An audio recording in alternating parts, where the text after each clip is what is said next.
Hello दोस्तों, नमस्कार। Way of maths channel में आपका फिर से स्वागत है। मैं हूं एम के गुजर और आज इस वीडियो में लेके आए हैं 22 जुलाई 2023 को बीकानेर डिवीजन में खंड नियंत्रक 75% कोटा के लिए एक पेपर हुआ था, उसका शेष भाग। इसे पिछले वीडियो में पहला जो वीडियो बना दिया था उसमें पहला भाग मैंने हल करवा दिया है, जिसका लिंक डिस्क्रिप्शन में दे रखा है, वो आप वहां से जरूर देखें। इस वीडियो में क्वेश्चन नंबर 41 से हल करवा रहे हैं। दोस्तों, डिपार्टमेंटली परीक्षा में लगभग 110 क्वेश्चन या 55 क्वेश्चन आते हैं। 110 क्वेश्चन में 10 क्वेश्चन राजभाषा के होते हैं और जिन पेपरों में 55 क्वेश्चन आते हैं उसमें 5 क्वेश्चन राजभाषा के होते हैं। 110 में से 100% करने जरूरी है, यानी कि आप हल करोगे उसके 110 में से प्रथम 100 क्वेश्चन जांचे जाएंगे आपके और उन्हीं पे मार्किंग होगी। देखेंगे 41 नंबर के क्वेश्चन से इस वीडियो में देखेंगे। 22 जुलाई 2023 को बीकानेर डिवीजन में खंड नियंत्रक का जो पेपर हुआ था उसका 41वें क्वेश्चन से जो पेपर था वो देखेंगे। 1 से 40 पहले वीडियो में हल करवा दिए। देखिए 41 नंबर का क्वेश्चन। 41 नंबर के क्वेश्चन में टार्टरिक अम्ल किसमें पाया जाता है? टार्टरिक अम्ल किसमें पाया जाता है? ए में इमली, बी में दे रखा है टमाटर, सी में संतरा और डी में सिरका। 41वें क्वेश्चन का करेक्ट आंसर रहेगा ए, टार्टरिक अम्ल इमली में पाया जाता है। देखें कि टार्टरिक अम्ल एक सफेद क्रिस्टलीय कार्बनिक अम्ल है जो प्राकृतिक रूप से कई फलों में पाया जाता है। टार्टरिक अम्ल एक सफेद क्रिस्टलीय कार्बनिक अम्ल है जो प्राकृतिक रूप से कई फलों में पाया जाता है। विशेष रूप से अंगूर, कच्चे आम तथा इमली में टार्टरिक अम्ल पाया जाता है। ठीक है, टार्टरिक अम्ल किसमें पाया जाता है? अंगूर, कच्चे आम और इमली में। ठीक है, 41वें क्वेश्चन का करेक्ट आंसर रहेगा ए। इससे पहले का जो क्वेश्चन है 1 से लेकर के 40 तक वो पिछले वीडियो में हल करवा दिया, उसका लिंक इस डिस्क्रिप्शन में दे रखा है और उनका पीडीएफ चाहिए तो डिस्क्रिप्शन में टेलीग्राम लिंक दे रखा है, उस टेलीग्राम में चैनल को सब्सक्राइब कर ले, वहां से आप पीडीएफ डाउनलोड कर सकते हैं। 42 नंबर का क्वेश्चन देखेंगे। नामीबिया से लाए गए चीतों को भारत के निम्नलिखित में से किस राष्ट्रीय उद्यान में छोड़ा गया? नामीबिया से जो चीते आए हैं उनको भारत के किस राष्ट्रीय उद्यान में छोड़ा गया है? ए में काजीरंगा राष्ट्रीय उद्यान, बी में केवलादेव राष्ट्रीय उद्यान, सी में केथबुल लामजाओ उद्यान और डी में कूनो उद्यान। करेक्ट आंसर इसका रहेगा डी, कूनो उद्यान।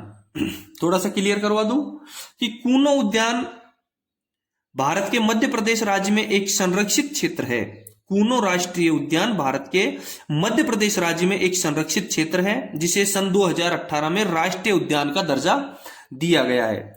कूनो जो राष्ट्रीय उद्यान है उसको सन 2018 में राष्ट्रीय उद्यान का दर्जा दिया गया है। इसकी जो स्थापना है वो 1951 में एक वन्य अभ्यारण्य के रूप में की गई थी। जो कूनो उद्यान है, नामीबिया से जो चीते लेके आए हैं उसको कूनो उद्यान में छोड़ा है। इसकी जो स्थापना है वो 1981 में की गई थी और 1981 में स्थापना करने के बाद में 2018 में इसको एक राष्ट्रीय उद्यान का दर्जा दे दिया गया है, 2018 में। ठीक है, 42 नंबर के क्वेश्चन का करेक्ट आंसर रहेगा डी। 42 नंबर के क्वेश्चन का करेक्ट आंसर रहेगा डी। 43 नंबर का क्वेश्चन देखेंगे। थायरॉक्सिन बनाने हेतु थायराइड ग्रंथि के लिए निम्न में से अनिवार्य है। थायरॉक्सिन बनाने हेतु थायराइड ग्रंथि के लिए निम्न में से अनिवार्य है। ए में NaCl, बी में KCl, सी में कोलेस्ट्रॉल और डी में आयोडीन। करेक्ट आंसर रहेगा 43वें क्वेश्चन का डी, आयोडीन। थायरॉक्सिन बनाने हेतु थायराइड ग्रंथि के लिए आयोडीन बहुत अनिवार्य है, आयोडीन अनिवार्य है। 43 नंबर के क्वेश्चन का करेक्ट आंसर रहेगा डी। ठीक है, 44 नंबर का क्वेश्चन देखेंगे।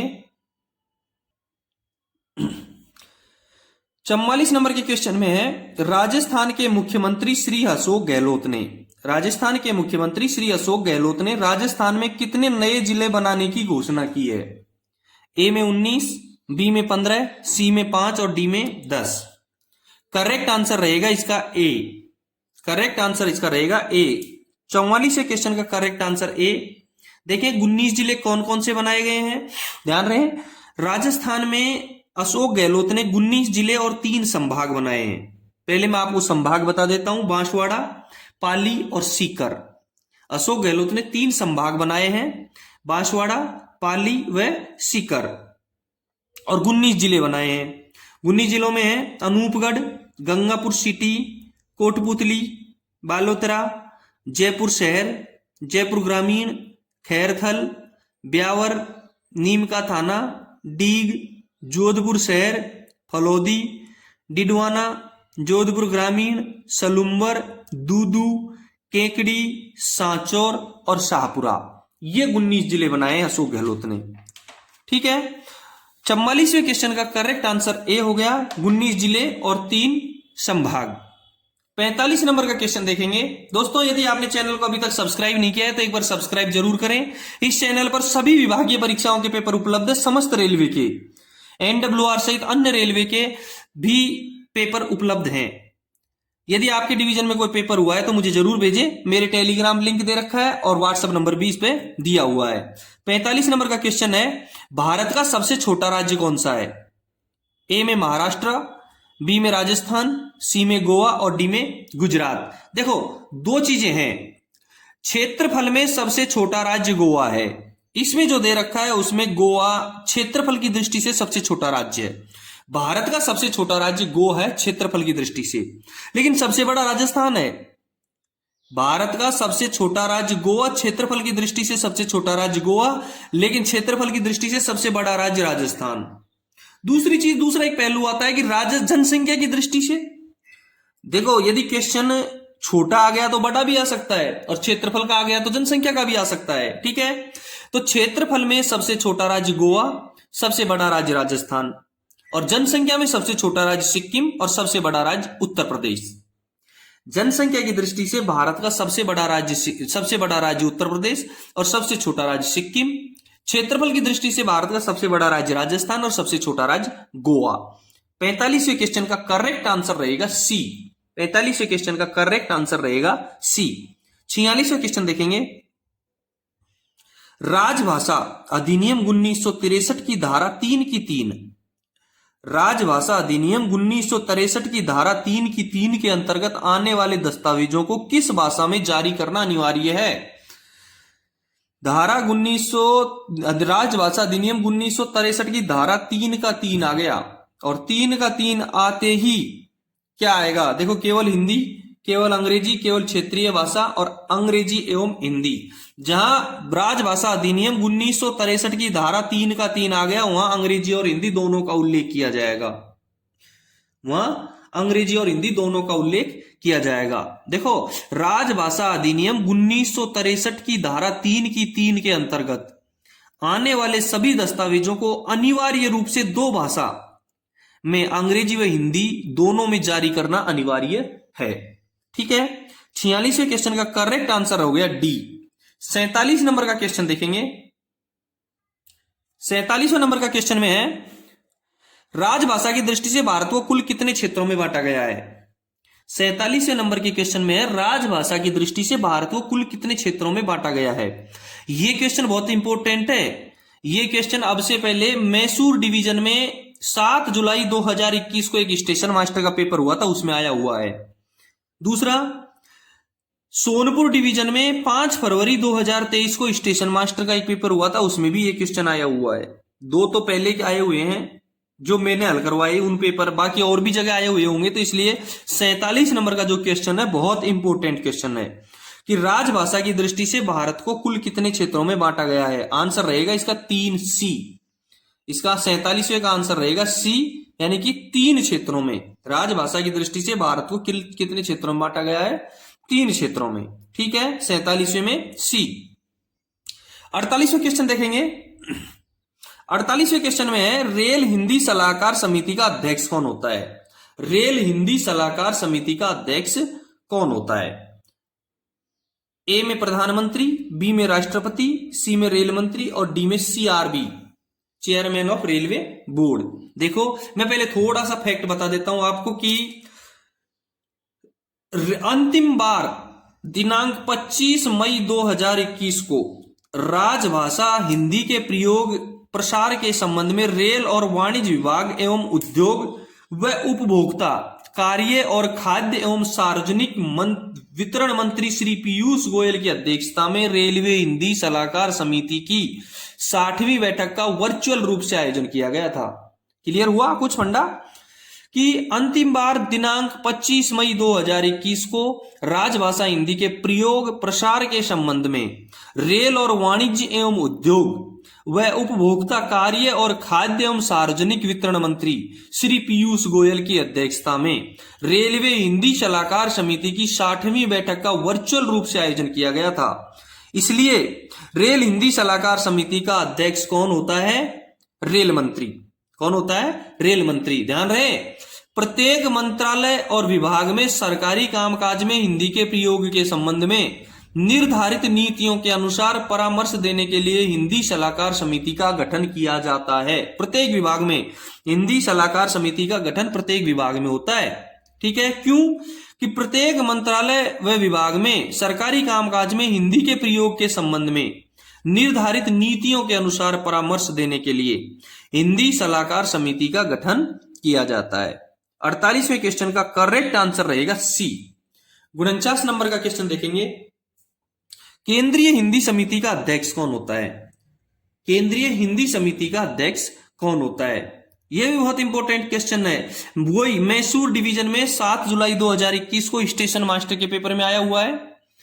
सोनपुर डिवीजन में 5 फरवरी 2023 को स्टेशन मास्टर के पेपर में आया हुआ है, इसलिए बहुत इंपॉर्टेंट है। ए में राष्ट्रपति दे रखा है, बी में रक्षा मंत्री, सी में गृह मंत्री और डी में प्रधानमंत्री दे रखा है। करेक्ट आंसर रहेगा इसका डी। केंद्रीय हिंदी समिति का अध्यक्ष प्रधानमंत्री होता है। केंद्रीय हिंदी समिति का अध्यक्ष प्रधानमंत्री होता है। ध्यान रहे, केंद्रीय हिंदी समिति का गठन 1967 में किया गया था।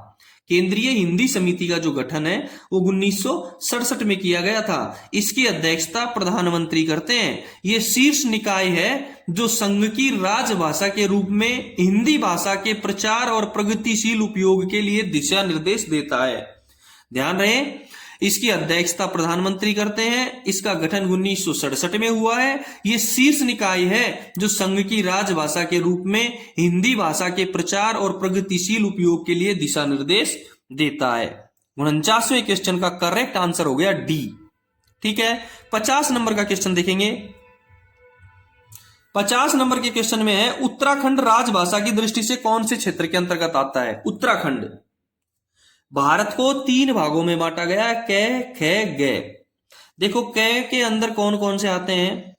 बिहार, हरियाणा, हिमाचल प्रदेश, मध्य प्रदेश, छत्तीसगढ़, झारखंड, उत्तराखंड, राजस्थान, उत्तर प्रदेश, अंडमान निकोबार द्वीप समूह, ये भारत के राजभाषा के क क्षेत्र में आते हैं। ख क्षेत्र में कौन कौन से आते हैं? गुजरात, महाराष्ट्र, पंजाब, चंडीगढ़, दमन और दीव और दादरा नगर हवेली, ये ख क्षेत्र में आते हैं। और जो शेष रह गए वो ग क्षेत्र में आते हैं। अब उत्तराखंड का नाम अभी लिया है मैंने क क्षेत्र में, उत्तराखंड का नाम अभी लिया है किसमें? क में।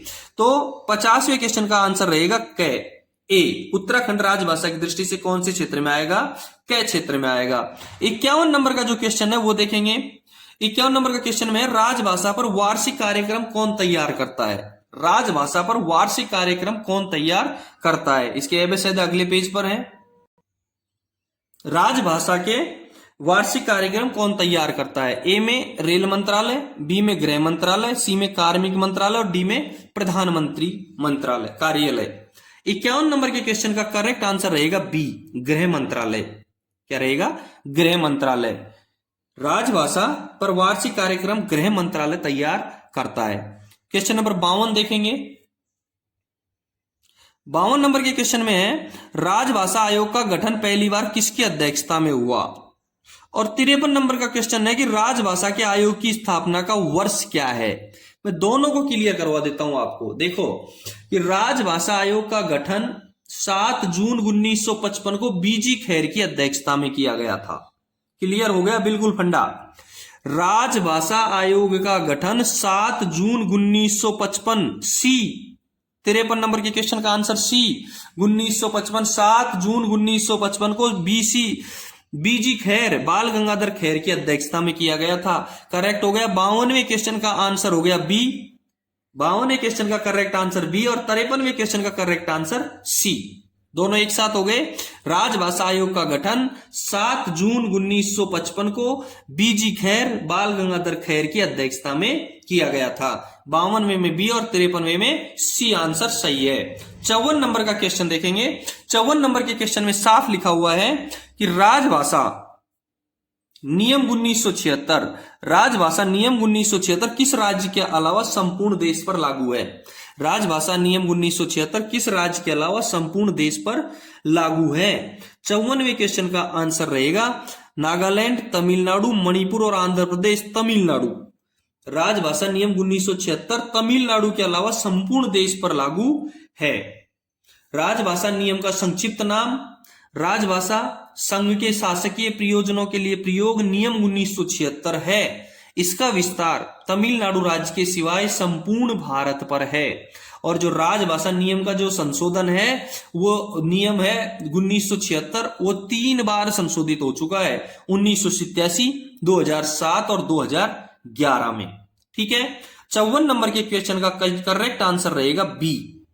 55 नंबर का क्वेश्चन देखेंगे। हिंदी भाषा को मानक रूप प्रदान करने का प्रयास सर्वप्रथम किसने किया? देखो, हिंदी भाषा के मानक रूप से तात्पर्य उस स्थिर रूप से है। हिंदी भाषा के मानक रूप से तात्पर्य उस स्थिर रूप से है जो उस पूरे क्षेत्र में शब्दावली तथा व्याकरण की दृष्टि से समझने योग्य तथा सभी लोगों द्वारा मान्य हो, बोधगम्य हो। दोबारा से देखेंगे मानक रूप क्या होता है।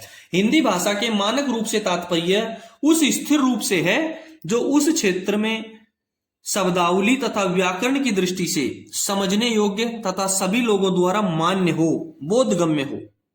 इसको प्रयास किसने किया? ए में महावीर प्रसाद द्विवेदी, बी में किशोरीदास वाजपेयी, सी में बिहारी और डी में जगदीश चंद्र माथुर। करेक्ट आंसर रहेगा इसका बी, किशोरीदास वाजपेयी। हिंदी भाषा को मानक रूप प्रदान करने का प्रयास सर्वप्रथम किशोरीदास वाजपेयी ने किया है। किशोरीदास वाजपेयी ने किया है। 55 नंबर का करेक्ट आंसर बी। 56 नंबर का क्वेश्चन का आंसर, 56 नंबर का क्वेश्चन देखेंगे। देखें, ब्रॉड गेज में A B C D special route में संचार की रुकावट की थ्रेशोल्ड वैल्यू क्या है? थ्रेशोल्ड वैल्यू क्या है? 8 घंटे, 6 घंटे, 12 घंटे, नॉन ऑफ दीज। 56वें का थोड़ा सा मैं आपको बता दूं कि इंडियन रेलवे परमानेंट वे मैन्युअल, इंडियन रेलवे परमानेंट वे मैन्युअल 2020 में 6 नंबर की करेक्शन स्लिप 16 मार्च 2022 को आई थी। इंडियन रेलवे परमानेंट वे मैन्युअल 2020 में 6 नंबर की जो करेक्शन स्लिप है वो 16 मार्च 2022 को आई थी, जिसमें पैरा 201 में लाइन को क्लासिफिकेशन किया है। पैरा 201 में लाइनों को क्लासिफिकेशन किया है। ग्रुप ए में जो लाइन रखी गई है वो है जिनकी स्पीड 160 किलोमीटर प्रति घंटे तक है, वो ग्रुप ए में है। जिन लाइनों की स्पीड 130 किलोमीटर प्रति घंटे तक है वो ग्रुप बी में है। और सबर्बन सेक्शन की जैसे बॉम्बे, दिल्ली, चेन्नई और कोलकाता, इनकी जो लाइनें हैं वो ग्रुप सी में है। और ग्रुप डी में 110 किलोमीटर प्रति घंटे की रफ्तार वाली लाइनें ग्रुप डी में है। ध्यान रहे, ग्रुप डी स्पेशल और ई को ग्रुप डी में ही रखा गया है। ग्रुप डी स्पेशल और ई को ग्रुप डी में ही पढ़ा जाएगा। अब 56 नंबर के क्वेश्चन का करेक्ट आंसर बी रहेगा, 6 घंटे। ब्रॉड गेज में एबीसीडी का मैंने अभी आपको समझा दिया। स्पेशल रूट, एबीसीडी रूट कौन से हैं? ए रूट रहेगा 160 kmph की रफ्तार वाला, बी रहेगा 130 की रफ्तार वाला, सी रहेगा सबर्मन और डी रहेगा स्पेशल या ई क्लास। ठीक है। ब्रॉड गेज में एबीसीडी स्पेशल रूट में संचार में रुकावट की थ्रेशोल्ड वैल्यू है 6 घंटे। थ्रेशोल्ड वैल्यू है 6 घंटे। 56 नंबर के क्वेश्चन का करेक्ट आंसर रहेगा 6। 57 नंबर का क्वेश्चन देखेंगे। निम्न में से असत्य को चुनिए। निम्न में से असत्य को चुनिए। समपार दुर्घटना की श्रेणियां L1 से L4 में आती हैं। बिल्कुल गलत है, गलत है। समपार दुर्घटना की श्रेणी तो सी में आती है, समपार दुर्घटना की श्रेणियां सी में आती हैं, इसलिए ये गलत है, यही सही होगा आंसर इसका।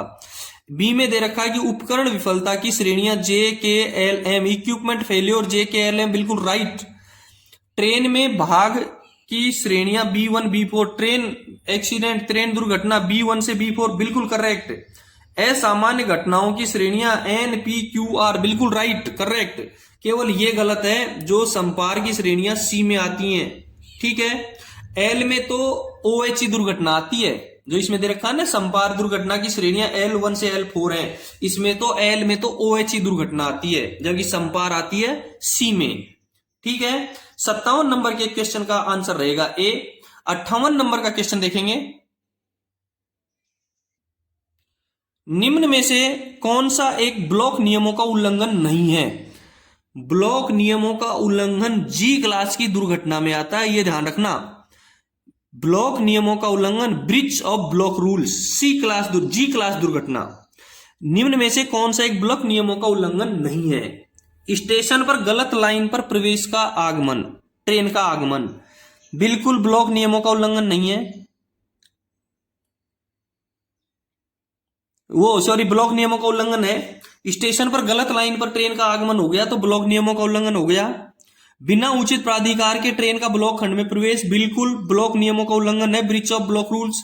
सी में अवरुद्ध लाइन पर ट्रेन का आगमन, ये ब्लॉक नियमों का उल्लंघन नहीं है, ये तो हम ले सकते हैं। ट्रेन का बिना प्राधिकार के रोक सिग्नल पार करना, स्पाड करना, बिल्कुल ब्लॉक नियमों का उल्लंघन है। ए बी सी तीनों के तीनों जो स्थितियां हैं, तीनों में ब्लॉक नियमों का उल्लंघन किया गया है। केवल एक सी ऐसा है जिसमें ब्लॉक नियमों का उल्लंघन नहीं है, इसलिए 58वें क्वेश्चन का करेक्ट आंसर रहेगा सी, ठीक है। क्वेश्चन नंबर 59 देखेंगे, 59 नंबर का 59। विद्युतीकृत खंड में दुर्घटना होने पर खंड नियंत्रक सर्वप्रथम किसे सूचना देगा? Senior DSO, senior DOM, RPF, traction power controller, TPC. बिल्कुल करेक्ट आंसर 59 रहेगा कि विद्युतीकृत खंड में दुर्घटना होने पर खंड नियंत्रक सर्वप्रथम टीपीसी को सूचना देगा, ट्रैक्शन पावर कंट्रोलर को, टीपीसी को सूचना देगा ट्रैक्शन पावर कंट्रोलर को, ठीक है। 60 नंबर का क्वेश्चन देखेंगे, निम्न में से कौन सा एक उत्तर पश्चिमी रेलवे के अंतर्गत 140 टन क्रेन का मुख्यालय नहीं है? कौन सा? लालगढ़, जोधपुर, जयपुर और रेवाड़ी। ध्यान रहे 60वें क्वेश्चन में रेवाड़ी एक ऐसा स्टेशन है जो 140 टन क्रेन का मुख्यालय नहीं है, बाकी लालगढ़, जोधपुर और जयपुर तीनों ऐसे स्टेशन हैं जहां 140 टन क्रेन का मुख्यालय है। और अभी पीछे भी मैंने बताया था पिछले वीडियो में कि 140 टन क्रेन की बीजी में मैक्सिमम स्पीड 100 किलोमीटर प्रति घंटे होगी। 140 टन क्रेन की बीजी में मैक्सिमम स्पीड 100 किलोमीटर प्रति घंटे होगी। 60वें क्वेश्चन का करेक्ट आंसर रहेगा डी। 60वें क्वेश्चन का करेक्ट आंसर रहेगा डी। 61 नंबर का क्वेश्चन देखेंगे, ये जो पेपर हल करवा रहे हैं ये पेपर है 22 जुलाई 2023 को बीकानेर डिवीजन में कंट्रोलर का पेपर है ये, जिसको हम हल करवा रहे हैं। 61 नंबर का क्वेश्चन देखेंगे, निम्न में से कौन सा एक ए आर्मी फर्स्ट बीजी का मुख्यालय नहीं है? ए आर्मी फर्स्ट का मुख्यालय नहीं है। SSC Sirsa, SOG Suratgarh, MTD Merta और सीयूआर चूरू। बीजी यानी स्केल फर्स्ट का मुख्यालय जो नहीं है। करेक्ट आंसर 61वें का रहेगा इसका ए, एसएससी सिरसा। ए आर्मी फर्स्ट का हेडक्वार्टर सिरसा नहीं है, बाकी सूरतगढ़ है, मेड़ता है, चूरू है। 61 नंबर के क्वेश्चन का करेक्ट आंसर रहेगा ए। 62 नंबर का क्वेश्चन देखेंगे, एआरटी ए आर्मी अलार्म हूटर कितने समय के अंतराल के पश्चात पुनः बजाया जाता है? एआरटी ए आर्मी अलार्म हूटर कितने समय के अंतराल के पश्चात पुनः बजाया जाता है? ए में दे रखा है 10 मिनट, बी में 1 मिनट, सी में 5 मिनट और डी में 2 मिनट। करेक्ट आंसर होगा इसका सी, 5 मिनट। करेक्ट आंसर होगा इसका सी। ध्यान रहे कितने भी हूटर बजे प्रत्येक 45 सेकंड का होगा और जिसके बीच में 5 सेकंड का अंतराल होगा। हूटर कैसे बजते हैं? कितने भी हूटर बजे प्रत्येक 45 सेकंड का होगा और उनके बीच में 5 सेकंड का अंतराल होगा। रिपीट हूटर 5 मिनट बाद बजाया जाएगा। जो रिपीट हूटर है वो 5 मिनट बाद बजाया जाएगा और कैंसल का हूटर 90 सेकंड तक केवल एक बार बजेगा। बहुत इंपॉर्टेंट है। कितने भी हूटर बजे, प्रत्येक हूटर 45 सेकंड का होगा और उनके बीच में 5 सेकंड का अंतराल होगा। रिपीट हूटर 5 मिनट बाद बजाया जाएगा और कैंसल का हूटर 90 सेकंड तक केवल एक बार बजेगा। क्लियर? 62वें क्वेश्चन का करेक्ट आंसर रहेगा सी, रिपीट हूटर 5 मिनट के बाद में बजाया जाएगा। 63 नंबर का क्वेश्चन देखेंगे। 63 नंबर के क्वेश्चन में दोहरे निकास साइडिंग वाले स्टेशन से एआरटी को प्रस्थान करने के लिए क्या समय निर्धारित है? देखो, एआरटी का जो समय निर्धारित किया गया है वो दिन और रात के हिसाब से निर्धारित किया गया है। दिन में एआरटी 45 मिनट में चलेगी, नाइट में 60 मिनट में चलेगी। एआरटी दिन में 45 मिनट में चलेगी, रात में 60 मिनट में चलेगी।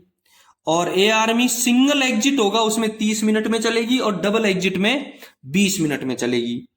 63 नंबर में जो क्वेश्चन है उसका करेक्ट आंसर रहेगा डी, क्योंकि समय सीमा दिन रात के आधार पर तय होती है, न कि सिंगल साइडिंग और डबल साइडिंग के आधार पर। एआरटी दिन में 45 मिनट में चलेगी, रात में 60 मिनट में चलेगी। एआरमी सिंगल साइडिंग से 30 मिनट में चलेगी और डबल साइडिंग से 20 मिनट में चलेगी। 63वें क्वेश्चन का करेक्ट आंसर रहेगा डी। 64 नंबर का क्वेश्चन देखेंगे। यदि आपने चैनल को सब्सक्राइब नहीं किया है तो एक बार सब्सक्राइब जरूर कर दें। 64 नंबर का क्वेश्चन है, निम्नलिखित में से किसे सर्वोच्च प्राथमिकता दी जाएगी? निम्नलिखित में से किसे सर्वोच्च प्राथमिकता दी जाएगी? ए में है डीआरएम स्पेशल जो दुर्घटना स्थल जा रही है। बी में है रिलीफ ट्रेन जो दुर्घटना राहत कार्य पूर्ण कर चुकी है। सी में है रिलीफ ट्रेन जो दुर्घटना स्थल के लिए जा रही है। और डी में है एआरमी जो घायल व्यक्तियों को अस्पताल लेकर जा रही है। यही करेक्ट आंसर रहेगा 64वां। सबसे पहले सर्वोच्च प्राथमिकता दी जाएगी एआरमी को जो घायल व्यक्तियों को अस्पताल लेकर के जा रही है। ठीक है, 64 नंबर का करेक्ट आंसर रहेगा डी। 65 नंबर का क्वेश्चन देखेंगे। प्रेस मीडिया को दुर्घटना की सूचना देने के लिए किसे अधिकृत किया गया है? 65 नंबर के क्वेश्चन में है कि प्रेस मीडिया को दुर्घटना की सूचना देने के लिए किसे अधिकृत किया गया है? Senior DOM, senior DCM, SS, PRO, CPRO. देखो, सीनियर डीओम नहीं, डीसीएम नहीं, एसएस भी नहीं, केवल पीआरओ, सीपीआरओ। पीआरओ का मतलब होता है पब्लिक रिलेशन ऑफिसर और सीपीआरओ का मतलब होता है चीफ पब्लिक रिलेशन ऑफिसर, यानी जनसंपर्क अधिकारी पीआरओ और मुख्य जनसंपर्क अधिकारी सीपीआरओ। तो केवल पीआरओ और सीपीआरओ, जनसंपर्क अधिकारी और मुख्य जनसंपर्क अधिकारी ही प्रेस मीडिया को दुर्घटना की सूचना देने के लिए अधिकृत किए गए हैं। करेक्ट आंसर 65 नंबर के क्वेश्चन का करेक्ट आंसर रहेगा डी। 65 नंबर की क्वेश्चन का करेक्ट आंसर रहेगा डी। 66 नंबर का क्वेश्चन देखेंगे। इंजन विफलता किस श्रेणी की दुर्घटना है? इंजन फेल्योर, इंजन विफलता किस श्रेणी की दुर्घटना है? उपकरण विफलता, असामान्य दुर्घटना, सांकेतिक दुर्घटना, यार्ड दुर्घटना। देखो, उपकरण विफलता करेक्ट रहेगा ये। उपकरण विफलता बिल्कुल करेक्ट है। ध्यान रहे, जो एक्सीडेंट है, जो विफलता है, वो उनका जो क्लासिफिकेशन किया गया है वो किया गया है 16 भागों में, ए से लेकर के आर तक, जिसमें से आई और ओ को हटा दिया गया है। उपकरण विफलता, इंजन की विफलता है वो उपकरण विफलता में काउंट की जाती है। उपकरण विफलता में कौन कौन से हैं? जे, के, एल और एम। जे, के, एल और एम। आगे दे रखिए असामान्य दुर्घटना, इसमें एनपीक्यूआर, सामान्य दुर्घटना में एनपीक्यूआर। सी में दे रखिए सांकेतिक दुर्घटना, इसमें एफजीएच, सांकेतिक दुर्घटना में एफजीएच। और यार्ड दुर्घटना में एबीसीडी, ये सम्मिलित किए गए हैं। उपकरण विफलता में जेकेएलएम, असामान्य दुर्घटना में एनपीक्यूआर, सांकेतिक दुर्घटना में एफजीएच और यार्ड दुर्घटना में एबीसीडी। 66वें क्वेश्चन का करेक्ट आंसर रहेगा ए। 66वें क्वेश्चन का करेक्ट आंसर रहेगा ए। आपने चैनल को सब्सक्राइब नहीं किया है तो सब्सक्राइब कर दें, वीडियो को लाइक करें और अपने दोस्तों को जरूर शेयर करें। यदि आपको कोई प्रॉब्लम हो तो कमेंट्स बॉक्स में मुझे जरूर कमेंट करें। 67वें क्वेश्चन का आंसर रहेगा, देखो 67वां क्वेश्चन देखो 67, इंसेंटिव श्रेणी के कर्मचारियों के लिए, इंसेंटिव श्रेणी के कर्मचारियों के लिए सप्ताह में नियोजित के घंटों की संवैधानिक सीमा क्या है? ए में 60 घंटे, बी में 45 घंटे, सी में 75 घंटे और डी में 54 घंटे। और करेक्ट आंसर रहेगा इसका ए, 60 घंटे। इंसेंटिव श्रेणी के कर्मचारियों के लिए सप्ताह में नियोजित जो घंटों की संवैधानिक सीमा है वो है 60 घंटे। 67वें क्वेश्चन का करेक्ट आंसर रहेगा ए। 68वां क्वेश्चन देखेंगे, क्वेश्चन नंबर 68 में देखें, रेल सेवा नियम संख्या 9 अनुशासन और अपील शास्ति अधिरोपित करने से संबंधित है। रेल सेवा नियम संख्या 9 अनुशासन और अपील डी एंड आर शास्ति अधिरोपित करने से संबंधित है। ए में बड़ी, बी में छोटी, सी में निलंबन और डी में निलंबन वापस लेना। करेक्ट आंसर रहेगा 68 का ए, बड़ी, मेजर। रेल सेवा डी एंड आर नियम संख्या 9 बड़ी शास्ति अध्यारोपित करने से संबंधित है। 68 के आंसर रहेगा ए। 69 नंबर का क्वेश्चन देखेंगे, रेल सेवक अनुशासन और अपील डी एंड आर नियम संख्या 25 शास्ति अधिरोपित करने से संबंधित है। ए में समीक्षा, बी में पुनरीक्षा, सी में अपील और डी में निलंबन। 69 क्वेश्चन का करेक्ट आंसर रहेगा बी, पुनरीक्षा। 69वें नंबर का करेक्ट आंसर रहेगा बी, पुनरीक्षा। ठीक है। 70 नंबर का क्वेश्चन देखेंगे, रेलवे आचरण नियमों के, देखें 70 नंबर के क्वेश्चन में देखें, रेलवे आचरण नियमों के अंतर्गत किस नियमों में यह प्रावधान किया गया है कि कोई रेलकर्मी कार्य स्थल पर किसी महिला के लैंगिक उत्पीड़न के किसी कार्य में शासित नहीं होगा। दोबारा से देखें, रेलवे आचरण नियमों के अंतर्गत किस नियमों में यह प्रावधान किया गया है कि कोई व्यक्ति, कोई रेलकर्मी कार्य स्थल पर किसी महिला के लैंगिक उत्पीड़न के लिए के किसी कार्य में शामिल नहीं होगा। ए में 3, बी में 3B, सी में 3C और डी में 3A। इसका करेक्ट आंसर रहेगा सी, 3C। किसमें? 3C में, रेल आचरण नियम के 3C में यह प्रावधान है कि कोई भी रेल कर्मचारी कार्य स्थल पर किसी महिला के लैंगिक उत्पीड़न के किसी कार्य में शामिल नहीं होगा। ठीक है। 70वें नंबर के क्वेश्चन का करेक्ट आंसर सी। 71 नंबर का क्वेश्चन देखेंगे, रेल सेवा आचरण नियम का नियम संख्या 13A किससे संबंधित है? रेल सेवा आचरण नियम का नियम संख्या 13A किससे संबंधित है? ए में दहेज, बी में दिवालियेपन, सी में उपहार और डी में नॉन ऑफ दीज। और 71 का करेक्ट आंसर रहेगा ए, दहेज। रेल सेवा आचरण नियम का संख्या 13A दहेज से संबंधित है। किससे संबंधित है? दहेज से संबंधित है। 71वें क्वेश्चन का करेक्ट आंसर रहेगा ए। देखेंगे 72 नंबर का क्वेश्चन देखेंगे, रेल सेवा आचरण नियम का कौन सा नियम रेलवे आवास की सबलेटिंग को वर्जित करता है? रेलवे आवास की सबलेटिंग को वर्जित करता है।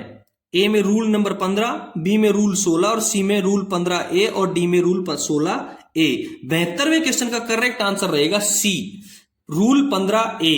रेल सेवा आचरण नियम का रूल नंबर 15A रेलवे आवास की सबलेटिंग को वर्जित करता है। 72वें क्वेश्चन का करंट आंसर रहेगा सी। 72 के क्वेश्चन का करेक्ट आंसर रहेगा सी, रूल नंबर 15A। ठीक है। 73 नंबर के क्वेश्चन को देखेंगे। दोस्तों, यदि आपके डिवीजन में कोई पेपर हुआ है तो मुझे जरूर टेलीग्राम पर या व्हाट्सएप पे जरूर भेजें। और आपको यदि इनकी PDF डाउनलोड करनी हो तो टेलीग्राम लिंक पे क्लिक करें, उसमें मेरा ग्रुप है, ग्रुप में शामिल हो जाएं। उसमें प्रत्येक बारी बारी से PDF मैं चढ़ाता रहता हूं पेपर खत्म होते ही। 72वें क्वेश्चन का आंसर रहेगा सी। 73 नंबर का क्वेश्चन देखेंगे, बहुत इंपॉर्टेंट है 73 नंबर का क्वेश्चन, कि जब पटरी के ऊपर से पानी बहता हो तब गाड़ी को अनुमति न दें, गाड़ी को रोक दें, गाड़ी को रोकें एवं रेल पथ निरीक्षक द्वारा पायलट की जाए। और डी में लिखा है गाड़ी को रोकें एवं सावधानता आदेश पर चलाएं। क्या करना है? अब देखो, मैं दोबारा से आपको थोड़ा सा ज्यादा क्लियर ही करवा देता हूं, ये चैप्टर कॉन्सेप्ट क्लियर कर लो कि जब रेलवे लाइन पर पानी आ जाए तो देखो रेल लेवल तक या नीचे पानी हो, पहली स्थिति होती है कि जब रेल लेवल तक या नीचे पानी हो तो इलेक्ट्रिक लोको और डीजल लोको बिल्कुल नॉर्मल स्पीड में चलेंगे।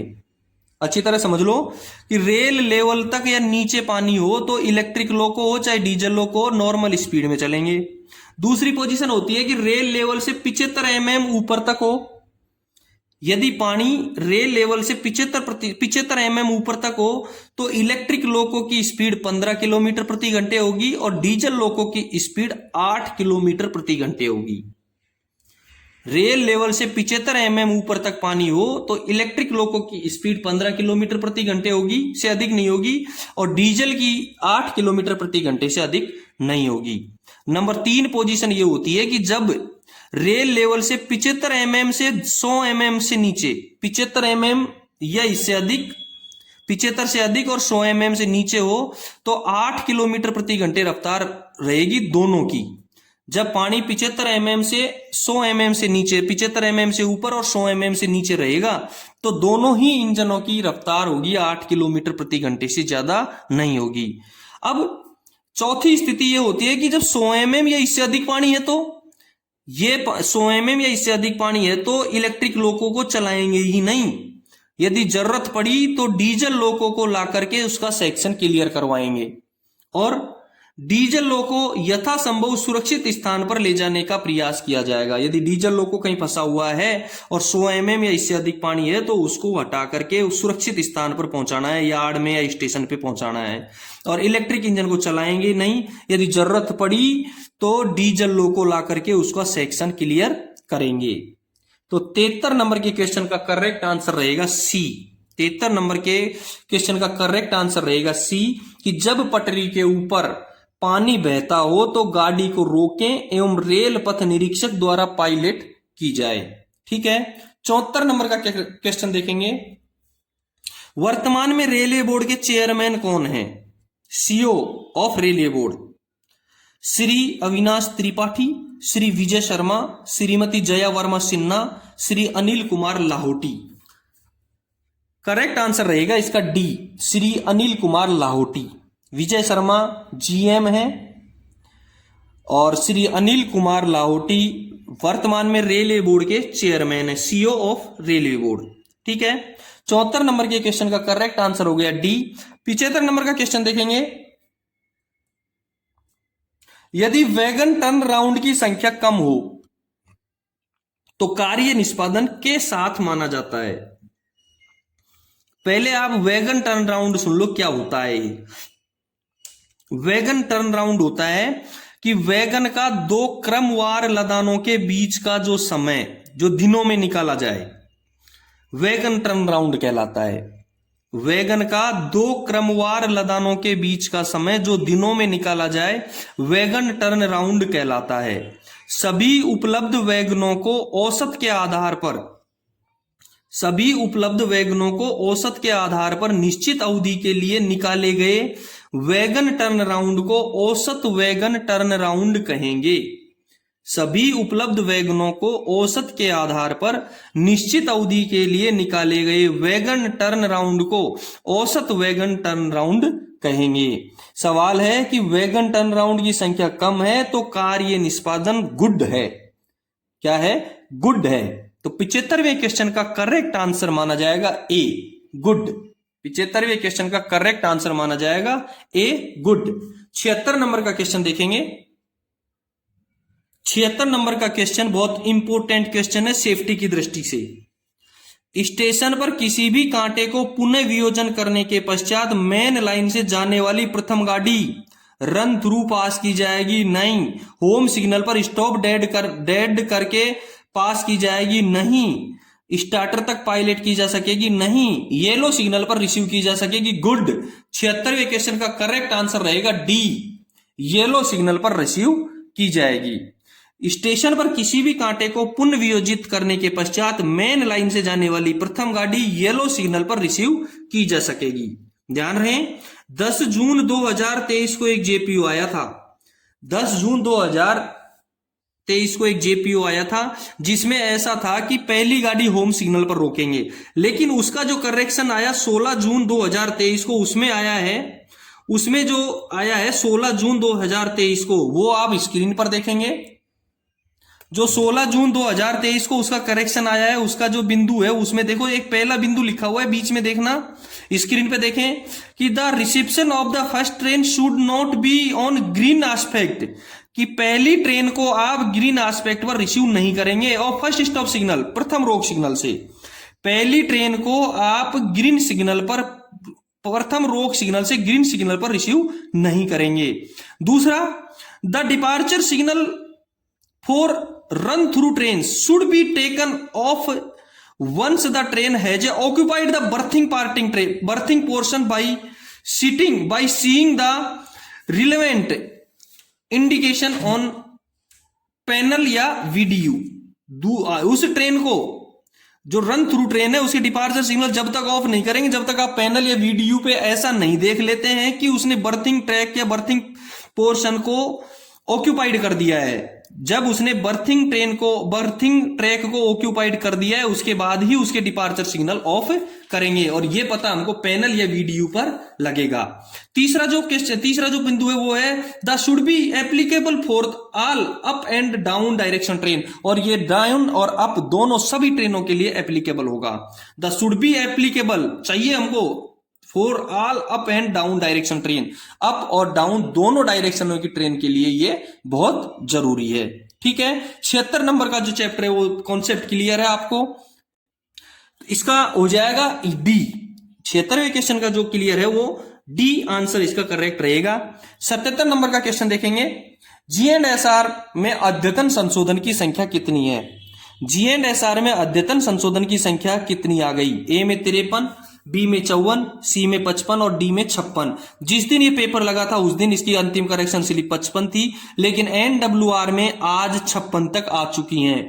56 नंबर करेक्शन स्लिप 10 अगस्त 2022 को जारी कर दी गई, 2023 को जारी कर दी गई है, और जिसको मैंने पढ़ा भी दिया है उसका लिंक भी डिस्क्रिप्शन में दे रखा है। इससे पिछले वीडियो में ही मैंने अपलोड किया है 56 नंबर की करेक्शन स्लिप, आप मेरे चैनल पर देख सकते हैं। ठीक है, 77 नंबर का करेक्ट आंसर रहेगा डी। 78 नंबर का क्वेश्चन देखेंगे। 78 नंबर के क्वेश्चन में है कि बीकानेर मंडल में हाल ही में किस खंड के दोहरीकरण का शिलान्यास भारत के प्रधानमंत्री द्वारा किया गया है?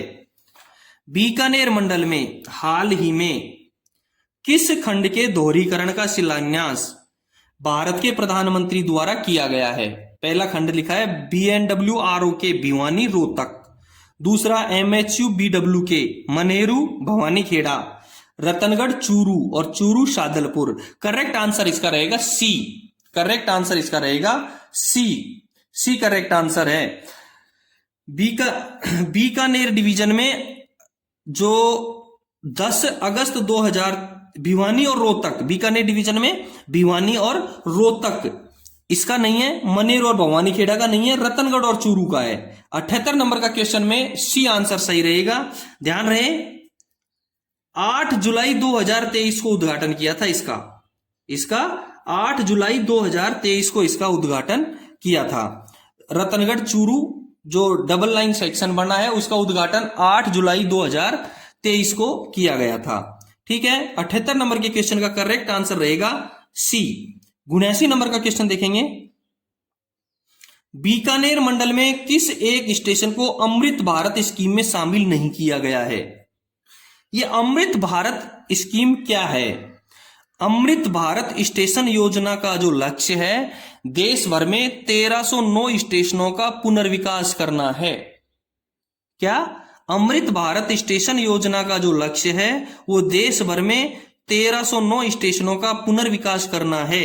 ये पुनर्विकास आधुनिक यात्री सुविधाएं प्रदान करने के साथ साथ इंटरमोडल एकीकरण तथा यात्रियों के लिए सुव्यवस्थित दिशा निर्देश की सुविधा प्रदान करने के लिए साइनेज सुविधा भी सुनिश्चित करेगा। दोबारा से सुनेंगे कि अमृत भारत स्टेशन योजना का जो लक्ष्य है वो है देश भर में 1309 स्टेशनों का पुनर्विकास करना। ये पुनर्विकास आधुनिक यात्री सुविधाएं प्रदान करने के साथ साथ इंटरमोडल एकीकरण तथा यात्रियों के लिए सुव्यवस्थित दिशा निर्देश की सुविधा प्रदान करने के लिए साइनेज सुविधा भी सुनिश्चित करेगा। अब अमृत भारत स्कीम में कौन से शामिल नहीं है? ए में चूरू, बी में पीजीके, सी में सोजत सूरतगढ़ और डी में हनुमानगढ़। करेक्ट आंसर रहेगा इसका B, PGK, Pilibanga. Pilibanga station Bikaner मंडल में अमृत भारत स्कीम में शामिल नहीं किया गया है, पीजीके शामिल नहीं किया गया है। अगला क्वेश्चन देखेंगे 80 नंबर क्वेश्चन। रेल कर्मियों को किस दर से एलएपी देय है? ए में प्रतिदिन 1, बी में प्रति माह 2.5 दिन, सी में प्रति माह 2 दिन और डी में प्रति वर्ष 20 दिन।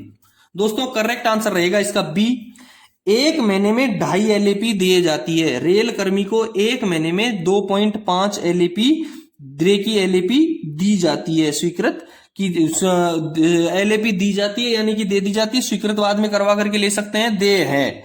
1 महीने में 2.5 दिन की एलएपी दे है। ये था दोस्तों 22 जुलाई 2023 को बीकानेर डिवीजन में कंट्रोलर के पेपर का सेकंड भाग। तीसरा भाग अगले वीडियो में हल करवाएंगे। इससे पिछले वीडियो में इसका पहला भाग हल करवा दिया था। अगले पेपर में अगले वीडियो में क्वेश्चन नंबर 81 से हल करवाएंगे। यदि कोई दिक्कत हो, प्रॉब्लम हो तो आप मुझे कमेंट्स बॉक्स में कमेंट करके जरूर बताएं। यदि वीडियो को लाइक शेयर नहीं किया है तो एक बार लाइक और शेयर कर दें। चैनल सब्सक्राइब नहीं किया है तो एक बार चैनल को सब्सक्राइब जरूर कर दें। और यदि आपको किसी भी प्रकार का पीडीएफ चाहिए तो मेरे टेलीग्राम लिंक का चैनल दिया है, उसमें जाकर के वे ऑफ मैथ्स पर जाएं और ग्रुप में शामिल हो, उसमें आपको पीडीएफ मिलेंगी। यदि आपके डिवीजन में कोई पेपर हल हुआ है तो मुझे जरूर व्हाट्सएप करें, टेलीग्राम करें। धन्यवाद। फिर मिलते हैं नेक्स्ट वीडियो में क्वेश्चन नंबर 81 के साथ में।